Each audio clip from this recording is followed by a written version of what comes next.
তোমাদেরকে শান্তিপূর্ণভাবে চলে যাওয়ার নির্দেশ দেওয়া হচ্ছে। শান্তিপূর্ণভাবে চলে যাও, একটা বেজে গেছে।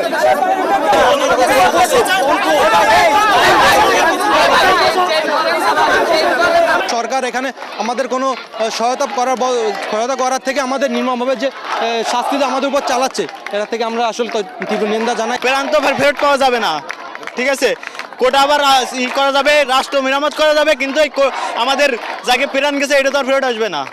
আমরা এর বিচার চাই। আর সমন্বয়কদের যে কথাটা বললেন, আমরা জানি তাদেরকে কিভাবে তাদের থেকে তাদের স্টেটমেন্ট আদায় করা হয়েছে, আর ডিবি কার্যালয়ে গেলে কার কি অবস্থা সেটা আমি ঠিকমতো জানি।